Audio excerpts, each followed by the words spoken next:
Olá, tudo bem? Eu sou o Padre Victor, pertenço a esta Arquidiocese de Campinas, tenho 42 anos, sou estudante de Sagrada Escritura, vinculado à Universidade Católica do Rio de Janeiro, PUC-Rio, em cotutoria com a Universidade Gregoriana de Roma.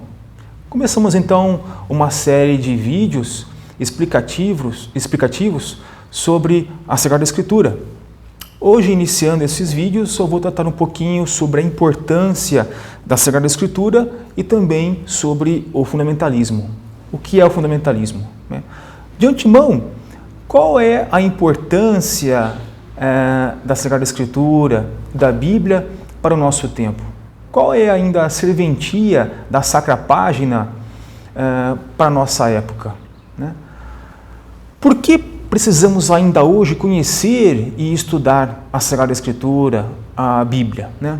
De antemão, precisamos rechaçar a ideia de que os textos escritos há 2, 3 mil anos podem ser aplicados automaticamente às situações que nós vivemos hoje. Ou seja, precisamos rechaçar, repelir a ideia de que, enquanto palavra de Deus, a Bíblia não necessita de uma atualização. Se assim fosse, como poderíamos concordar com um texto bíblico que chama o mamífero morcego de ave? Lá em Levítico 11, 19 e Deuteronômio 14, 18, nós encontramos este texto que trata do morcego como ave. Na verdade, ele é um mamífero. Ou como concordar com o texto do livro do Êxodo que autoriza a venda de filhos como escravos? Êxodo 21, versículo 7. Hoje, nesse tempo em que vivemos, na sua opinião, qual seria o preço adequado para um filho escravo? O livro do Levítico 25, 44 estabelece que posso ter escravos, tanto homens como mulheres, desde que não sejam adquiridos de países vizinhos. Ou seja, é necessário entender o texto dentro do seu contexto. O fundamentalismo surge quando alguém assume um objeto, uma coisa, uma instituição, uma pessoa, como fonte única, fundamental, infalível de valores e de verdades. Eis porque fundamentalismo e fanatismo estão sempre de mãos dadas. Cristãos com leitura mais fundamentalista da Bíblia são os que acreditam que as Sagradas Escrituras foram ditadas diretamente por Deus e que, por isso, tudo o que nelas está escrito deve ser obrigatoriamente obedecido para sempre.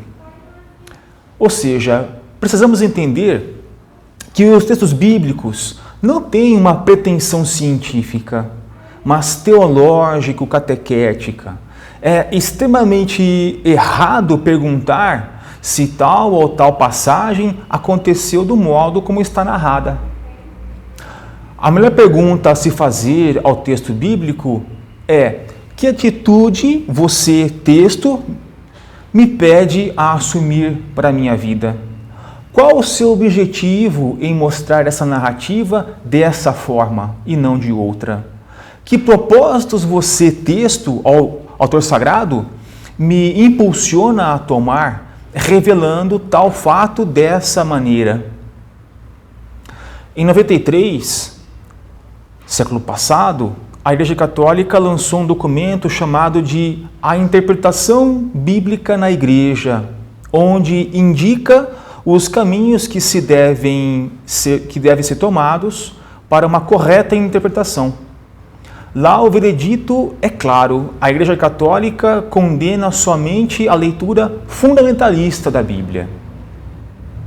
A Igreja adota, entre as diversas leituras, a chamada leitura histórico-crítica. Ela tem como objetivo a busca do sentido primitivo da origem do texto bíblico. Procure conhecer as circunstâncias históricas de sua produção, o desejo ou os desejos de seus autores, o método histórico-crítico não destrói a verdade bíblica, mas a coloca sob nova perspectiva. Esse método pode ser aplicado desde que em comunhão com a igreja. Meus irmãos e minhas irmãs, a Bíblia, quando bem entendida, leva as pessoas a saírem de si mesmas, a um comprometimento com o outro e com o outro nos mais diversos setores da vida. Que sejamos amantes e praticantes da palavra de Deus, que também é a palavra dos homens. Até a próxima.